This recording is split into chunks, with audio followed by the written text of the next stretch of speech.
Hello, everyone, and welcome to the CSAE Research Podcast. I'm Pramila Krishnan, Professor of Development Economics at Oxford. This is a series of conversations about projects taking place at the Centre for the Study of African Economies at the University of Oxford. Standard microcredit contracts seem to have modest, if any, effect on the performance of small firms and no effect on household consumption. Could we construct a better design product to improve on the standard contract? Today, we're going to discuss the project Asset-Based Microfinance for Microenterprises in Pakistan. The project explores whether alternative contracts do better. They explore the effects of offering larger financial products, particularly with the option of flexible repayment, to previous microfinance borrowers who have been successful and repaid their loans. This is a project run in partnership between the Centre for the Study of African Economies, Innovations for Poverty Action, and Private Enterprise Development in Low-Income Countries. So to find out more about this project and its impact, we're going to join the key players. Simon Quinn, Deputy Director of the Centre for the Study of African Economies and Associate Professor of Economics here in Oxford. Meki, a Departmental Lecturer at the Department of International Development here in Oxford as well. And from Pakistan, Faisal Bari, a Senior Research Fellow at the Institute of Development in Economic Alternatives and also at the Lahore University of Management Sciences, as well as Kashif Malik, an Associate Professor in Economics at the Lahore University of Management Sciences as well. Welcome again, and thank you for joining me. I'd like to get all of the team to explain the project in more detail. So to begin, perhaps Faisal, you might lead the discussion and explain the key questions the project aimed to address. Thank you very much, Pram. It's a pleasure to be here.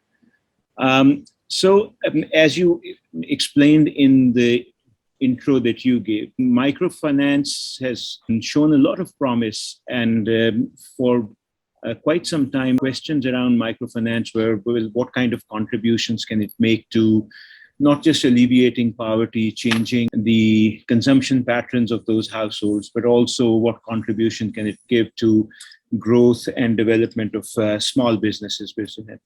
Now, we know that small businesses, and especially in developing countries, tend to be very credit constrained, and that's one of their major issues. Whenever you do any surveys on asking them about constraints to growth, access to finance comes in. And the question that we were trying to see in the literature, we felt a few gaps in the sense that what would happen if you increase the size of the resource that you transferred to the enterprise? Will that allow the enterprise to change substantially in terms of growth, profits, revenue, and also what kind of impacts would it have on the household?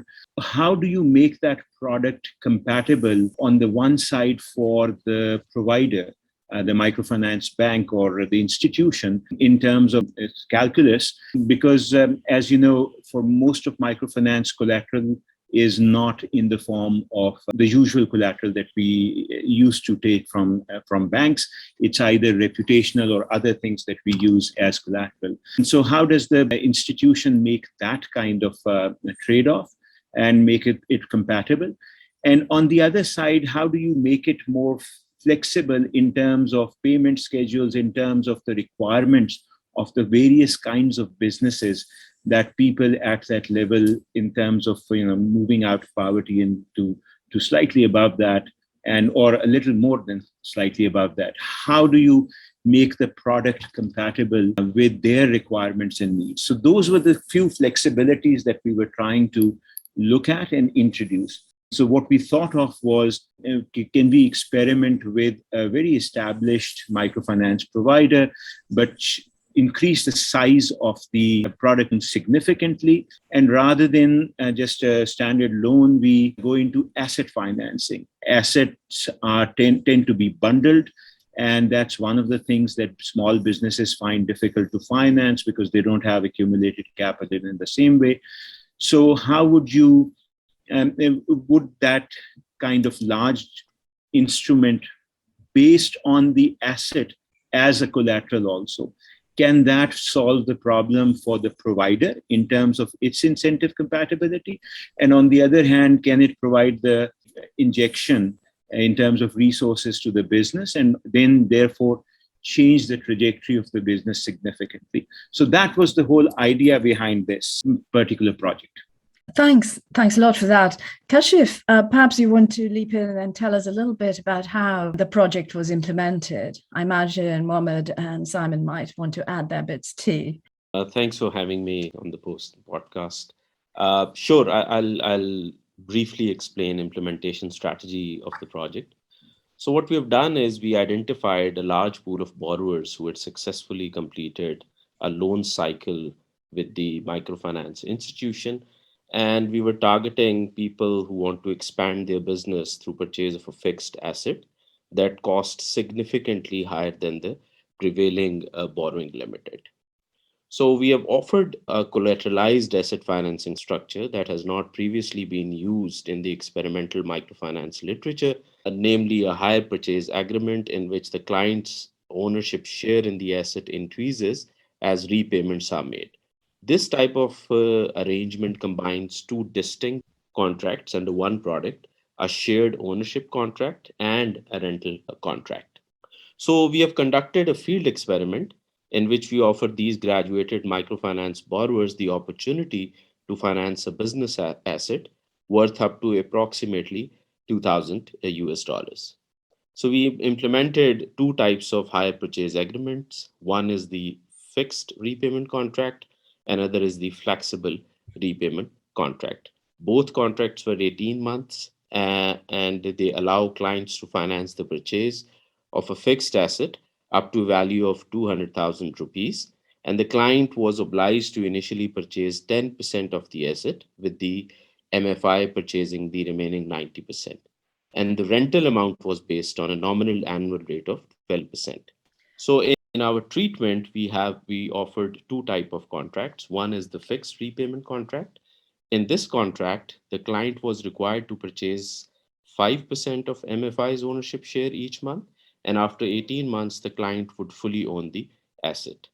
The second treatment arm, the client was only obliged to purchase, which is the flexible repayment contract.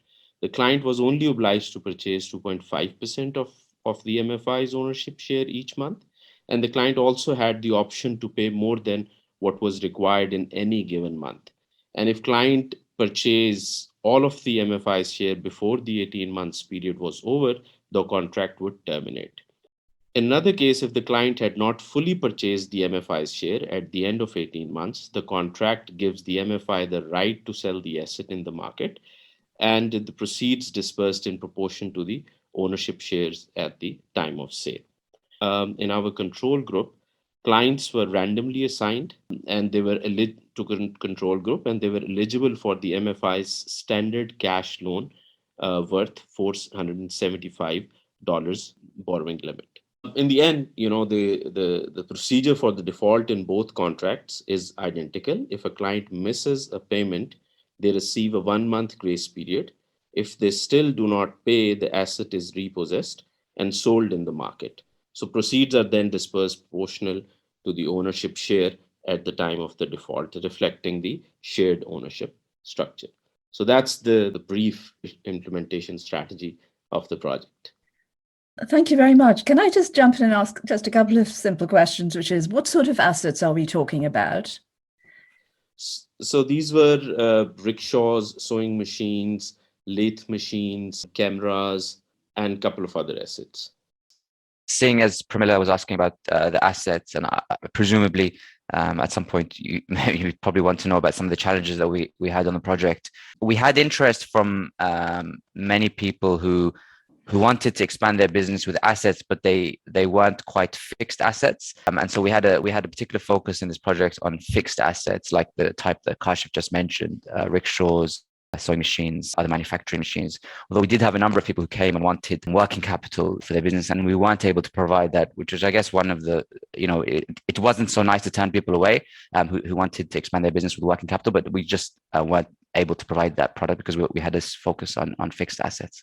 Excellent. I don't know whether, you had any particular carving up of the project in terms of your roles within it, or do you think of it as completely collaborative, being involved in every aspect together? I guess we did have different roles and they evolved over time. So, we all spent a lot of time together in Pakistan having meetings, especially when working on the design. We had a number of meetings in the Lahore University of Management Sciences, the four of us together. And we conducted a pilot before we scaled up this project. So our roles evolved over time. Clearly, Faisal and Kashif are based in Pakistan, so they're closer to the ground. Kashif was very heavily involved with the implementation, and he'd be the great person to kind of speak to in terms of the challenges of implementation, because he was kind of the front line in terms of the partnership with our local microfinance institution partner. And so if you want any details of challenges in implementation, Kashif is your man for that, I think. Absolutely. I think that is what we want.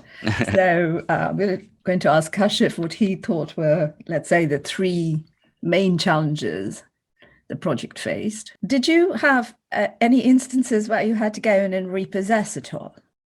Yes, I mean, there were 5% cases where the asset was repossessed and then sold in the market, and then the proceeds were shared between the client and the microfinance institution.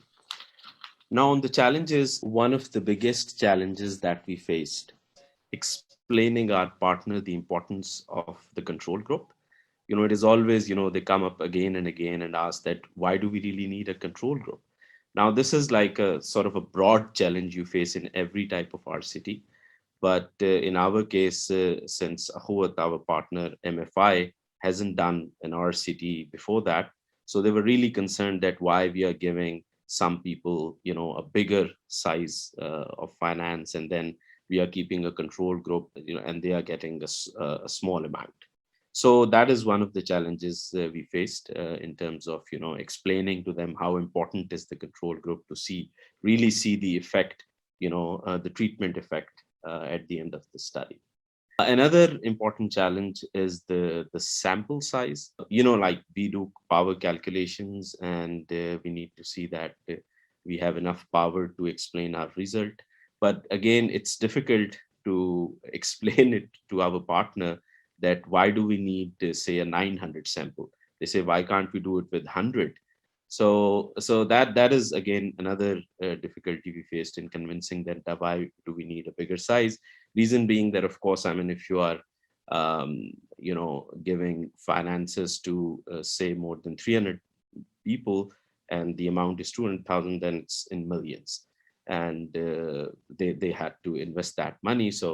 But we had hard time explaining to them that why, we are choosing a specific sample size.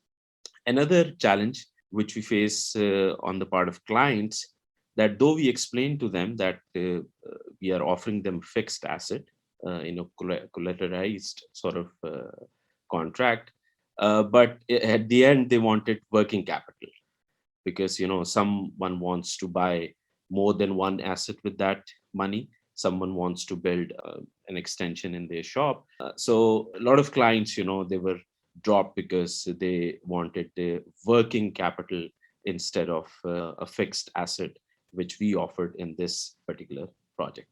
Maybe Meki wants to add more. Just to build on something that Kashif said, we had a certain amount of capital that the MFI had committed to exploring this new product. And so it was explained, there was only a certain number of people that can get this new product, and the MFI is interested in testing whether this would be an effective product for helping people expand their business. And that's why it can't be given to everyone at this stage. There's potential for it to be rolled out in the future. In terms of the control group, again, as Kashif said, this is probably something that many people have to, this kind of conversation, many people would engage with their partners. These days, maybe we use the example of the vaccines and the importance of testing vaccines in a rigorous manner, even though we have a sense that the vaccine is a useful thing. They still had to have a control group before vaccines could be approved. These days we probably use that kind of example to explain that to our partners. But no doubt this is a challenge that many people face. And as Kashif said, it wasn't nice having to turn some people away from our project because we couldn't fund working capital. But hopefully that gives us a potential future idea for a project where we can help people finance their working capital. One other thing, since we're being honest about challenges, we had an earlier pilot, and in the pilot, we had an even more flexible contract. And one of the clients didn't behave well under that contract in the sense that they were behaving in a way that was slightly concerning to us about the sustainability of that contract, which ultimately helped us redesign the contracts for the larger project. And this was, the first project that I was working on during my PhD, and really showed me the value of doing careful piloting before scaling up to a larger project. I really learned the lesson on this project. I think that's really, really useful to understand, because obviously, even a well-designed project in theory runs into all sorts of obstacles when you're faced with real people in the real world. Perhaps we should move on, however, and talk a little bit about the results. Going from the challenges to the results, do we understand the impact that the project had and the constraints that it might have faced? Thank you, Pramila. When we look at the effects of our intervention, the effects of the treatment using follow-up surveys, we measure business impacts and household impacts at 6-month stage, 12-month stage, 18-month stage, and 24-month stage, so up to 2 years after the intervention. And we find that assets increased a lot for the treatment group relative to the control group, even after a couple of years. So our average effects suggest around 40% greater assets for the treatment group compared to the control group. And this increase in assets then flows through in terms of an increase in profits for their business. So the treatment group on average have an increase of profits of about 11% per month compared to the control group. And this then positively impacts the household in terms of household consumption expenditure. So there's a greater expenditure on education, specifically schooling for girls, also greater expenditure on food for the household. So positive impacts both for the business in terms of assets, profits, and then flowing through to impacts on the household. So we were happy to see those positive results and persistent. So it's not the case that they were just short term and then disappearing at the 2-year point. They seem relatively persistent. That sounds really exciting. And, the obvious question might be, is there room to scale this up across Pakistan, say, or is there room to integrate it into the formal lending sector, given that you've started, with a microfinance organization, which might be constrained by how much you can lend? So these are great questions, and it's something we're exploring in future projects. One thing that we're planning at the moment is trying to look at some of the assets that were most productive for these clients. And rickshaws were particularly productive. And we have a project at the moment that's in the design phase where we're trying to help female rickshaw drivers, focusing specifically on female kind of economic empowerment. In terms of scaling up, we do have a good relationship now, subsequent to this project and subsequent to something that we worked on during COVID. We have a good relationship with the regulators in Pakistan, and we're in discussion with them, and they're aware that we're testing out some of these products, and we're interested in testing different forms of this product. And so we are conscious that it's important to continue this discussion with the regulators. And there are 2 regulatory bodies which would regulate microfinance institutions in Pakistan. There's the Securities and Exchange Commission, which regulate the non-bank financial institutions. And there's also the State Bank of Pakistan, which would regulate the deposit-taking institutions. Interestingly, Khuwat, the partner, is using a similar contract structure now on a different project, which is asset financing before housing finance. And so in a sense, there is similarity there in the product they're implementing in a different space.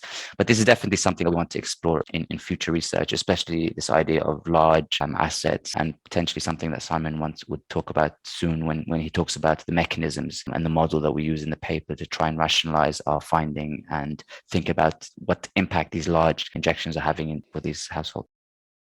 Oh, thank you. And yes, I'd want Simon to come in. As a group of academics, one of a key interest, apart from whether this is a well-designed intervention and has impact, has got to be understanding how to make sense of this theoretically. And so, Simon, would you be able to tell us a little bit more about that? Yeah, thanks, Pramila. Thanks for having me. And thanks, everyone, for joining. It's great to have this podcast. So we did build a model, and we tried to fit the model to the data. That's to say, it's a structural model. I always feel like I have a love-hate relationship with models and data. On the one hand, it's a lot of fun and it's interesting to think about possible mechanisms. On the other hand, sometimes the model can be brutally honest in making sure that your assumptions actually make sense.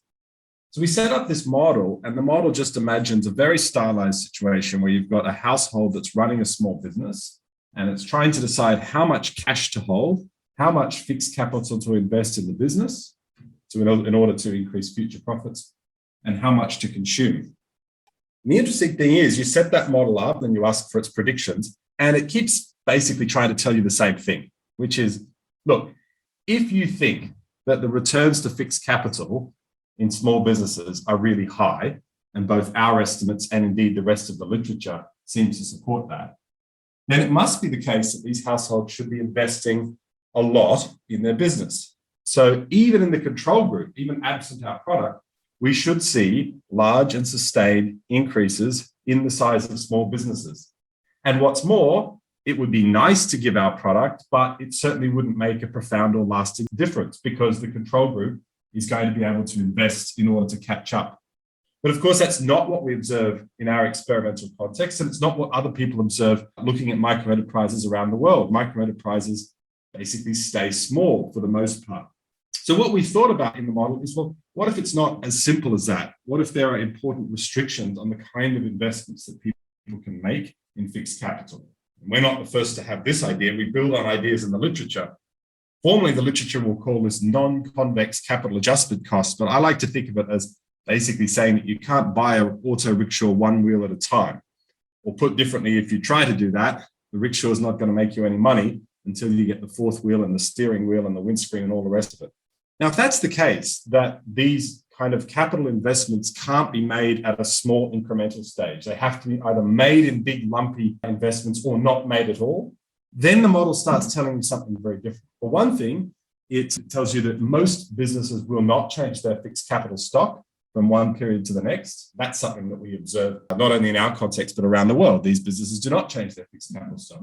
Second, you can simultaneously have a high return to fixed capital in the business while also having a really low return to holding cash, possibly because there's inflation. Maybe your family and friends are always taking it from you, promising to repay you at some unspecified future date, and so on. And if that's the case, then what you'll find is that people are quite cash poor. They're not holding large lump sums in cash. And therefore, it doesn't make sense for them to slowly accumulate cash in order to make a big profitable investment. And indeed, that also is something that we see in our data as well. These microenterprises are not holding a lot of cash. Now, if that's a reasonable reflection of the world, then actually it explains that the kind of product we offered could be incredibly useful because it allows a kind of investment that not just was going to happen later, but was possibly just never going to happen for these microenterprises. And we think that's consistent with our results, but also some of the other results in academic literature on microenterprises, which seems to find that if you give a large lumpy transfer, then you can actually have large and sustained impacts on both business and household welfare.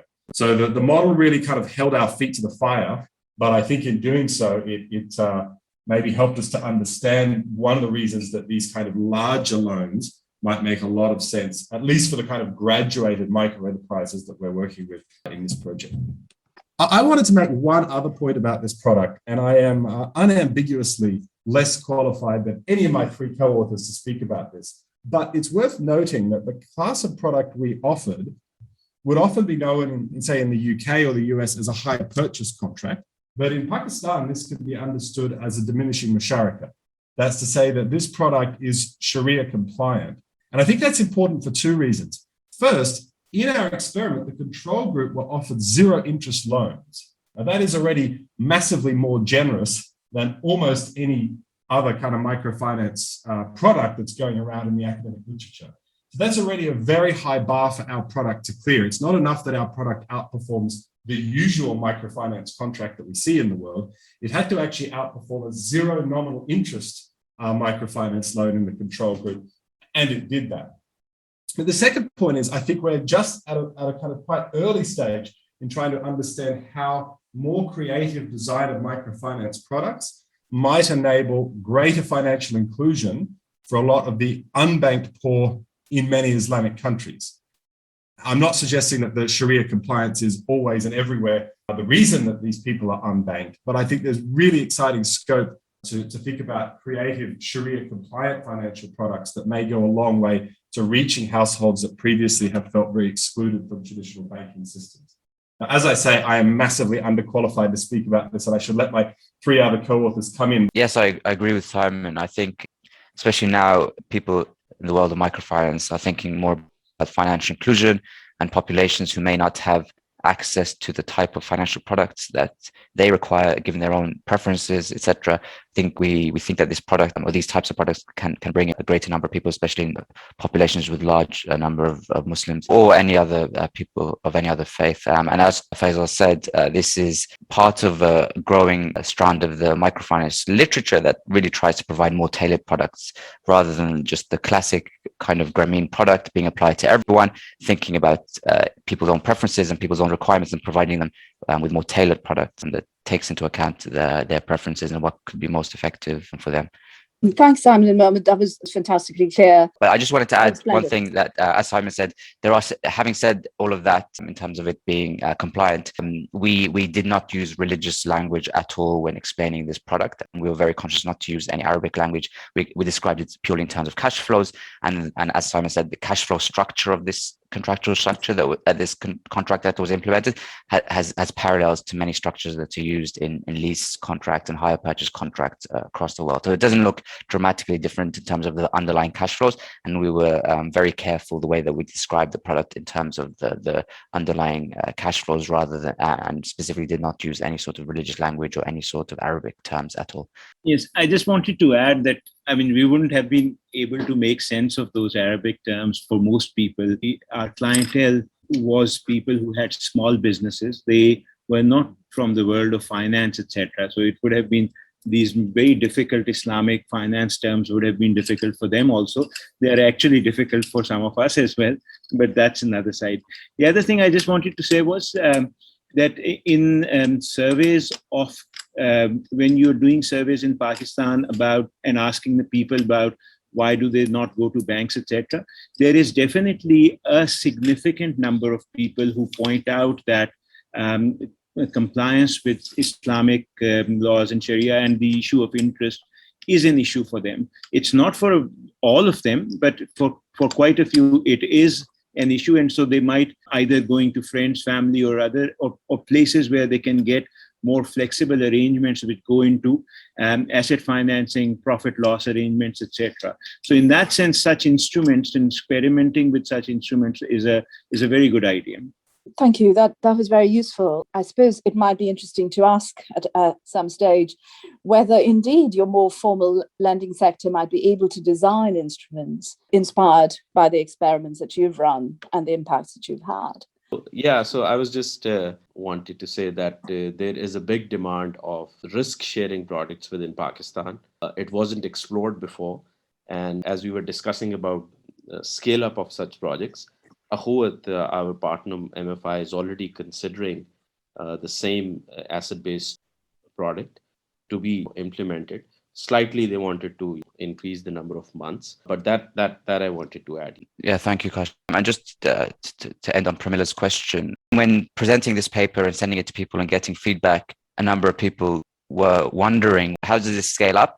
And more specifically, what's the right type of institution to offer this kind of product? We are working with a microfinance institution, but others have suggested to us that potentially if you're focusing on particular productive assets, particular assets that could help a large number of people, then perhaps manufacturers of those assets could provide that type of financing.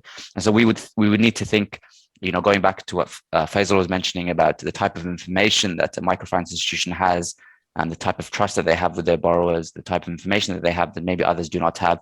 We need to think about whether a manufacturer of such assets could actually provide this type of financing. But it's something that has been raised to us as a possibility. You could have these big companies that produce productive assets, which could actually finance this directly. And obviously we know from a number of other successful development interventions, such as the graduated programs pioneered by BRAC and others, that there are sometimes these clear productive assets that can benefit a large number of people. And so if you think about specific assets, there are potentially other ways of delivering these to people that do not necessarily have to go through a microfinance institution, even though that's the route that we've taken on this particular project.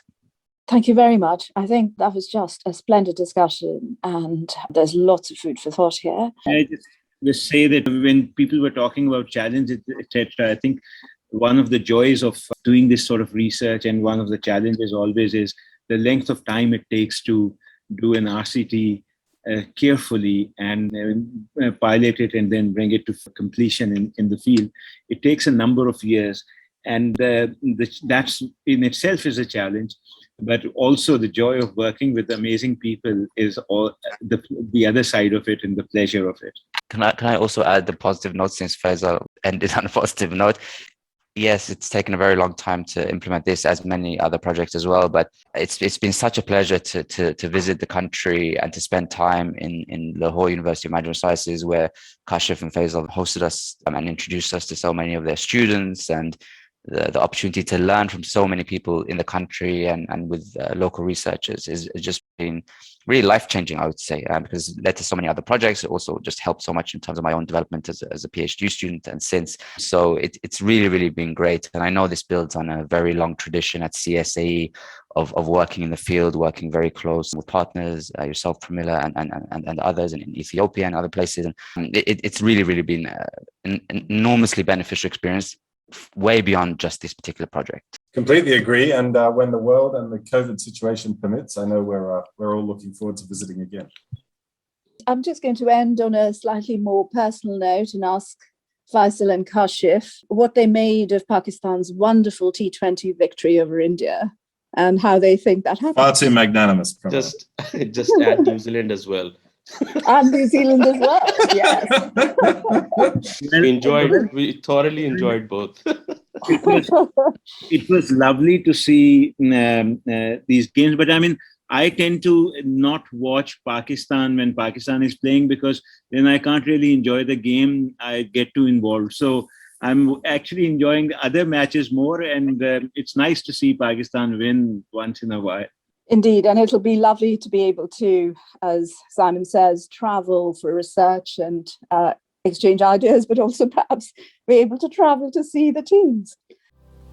So thank you, Simon, thank you, Mohammed, and thank you, Faisal and Kashif, for joining us for this fantastic discussion. And finally, thank you to everybody for listening to the CSAE Research Podcast. We hope you'll join us again next time. Thank you. Thanks, everyone.